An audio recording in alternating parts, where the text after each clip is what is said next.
mixed reactions. On one hand, like the also Northern Elders Forum is advising that the anti-SARS protests should end because the agitations is taking a different dimension that is negative to nation building. Well, thank you, Mr. Joe, and putting all this together. First and foremost, I agree, like I said earlier, it is constitutional for every Nigerian to protest peacefully, to ask or demand for whatever he or she think is right or wrong, so that things will be put in place. And just taking it bottom top, the president, through the Minister of Youth and Sport, also said Nigerian youth have every right to protest, to ask for whatever they want to ask, but they should do it within the means of the law, within the ambit of the law, not to cross the law. And he has also asked them to come to be cautious of those that will take advantage of the situation and perpetrate crime, which is already taking place. Like you also rightly put it, in Edo State, the NSAS protesters went out protesting, first releasing inmates, destroying the correctional centers, releasing inmates, and then second, carrying coffin and chanting the song of Buhari must go, Buhari must go. And then thirdly, burning up of police stations. Fourthly, beating, injuring to the level of killing policemen. That has happened in Lagos. That has also the killing,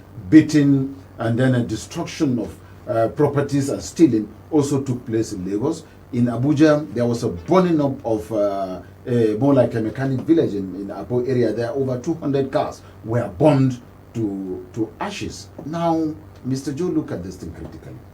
Is this now a peaceful protest? No, it is no longer a peaceful protest. It has gone out of peaceful protest to perpetrating violence and crime. Like I said, policemen have been beaten, injured, and killed. Vehicles have been burned to ashes. Police stations have been burned to ashes.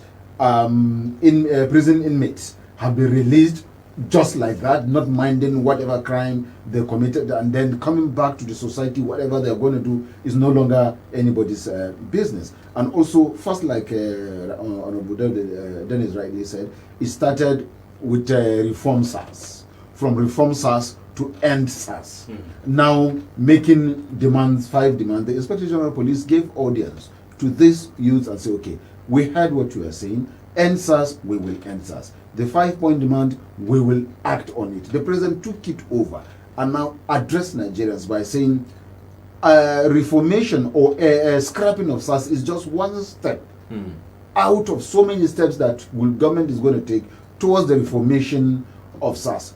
2 or 3 months back, if you remember, the president signed an act, Police Reform Act, through the Inspector General of Police, where the issue of SARS itself is one of the most prominent items among the items that the president that are supposed to be part of the reformation of the Nigerian police in terms of training and retraining, modernization of their weapon, their welfare, and everything that has to do with the police relation and police human relation, police relation between the police and Nigerians, and the inclusion of monitoring and evaluation mechanism within the policing of Nigeria and the police themselves, their inclusion of civil society organizations, opinion molders, women leaders, youth leaders, religious leaders, traditional institutions into all this. And apart from also that, even before the protest of NSAS, already in the Police Act that the president signed, there was this issue of, because there was previous complaints, hues, cries, videos, and what have you, on molestation, the way the SARS members were molesting Nigerians. So the authority is already aware of it. That hence what brought about the Police Reform Act, which was supposed to take care of that molestation part of the SARS. And also, after meeting the 5-point demand, the president came out and said, we have agreed with all the demands you put up forward, the 5-point demand, and we are acting on it. Immediately, one of it, you said answers, we have ended it. And others are going to follow, and we will do exactly what you ask us to do on a normal basis. On a normal basis. After doing that, the next thing is for the youth to withdraw back home and now wait to see if the president is going to keep to his word or he will eat up his word. If he keeps to his word, they should also come out and praise him for saying, thank you, Daddy, you said you are going to do this and you have done it, we are with you. If he eats up his word, then you can come out and say, you've promised to do so, and you failed to do it.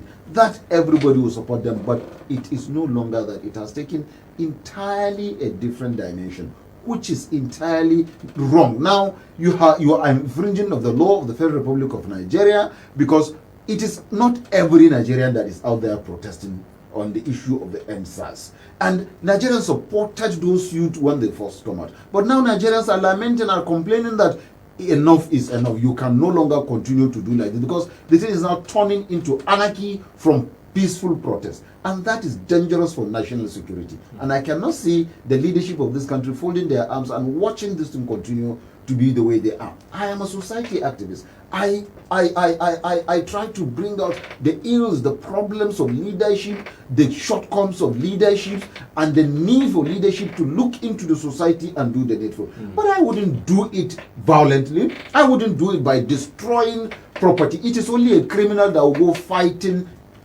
injuring and killing a policeman. It is not every police that is a member of the SARS. SARS are just a friction out of the total number, or a unit out of the total strength of the Nigerian police. So why should you ask? And also the Inspector General of Police said something.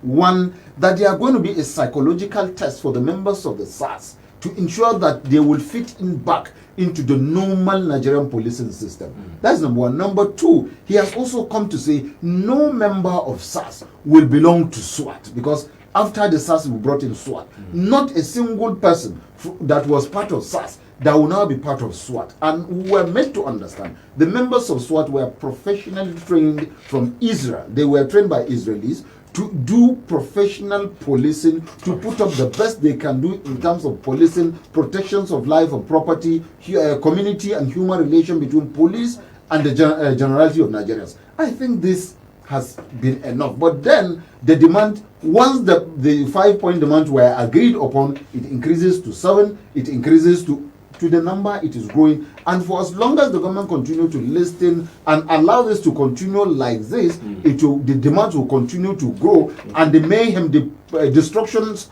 of lives and property will also continue to grow, and that is not going to be good for a country. Nigeria is one country. We are one people with one destiny under God, and nobody can undo what God has done. So no Nigerian, not the youth, will think that by doing this, that they think Nigeria will disintegrate. I think it is a big mistake. I think we should be nationalistic enough, we should be patriotic enough to begin to withdraw from the street and accept the fact that there is leadership, and let's watch our demands, whether it will be reached. If it is not reached, then you can have a reason to continue to protest. All right, let's look at the twist.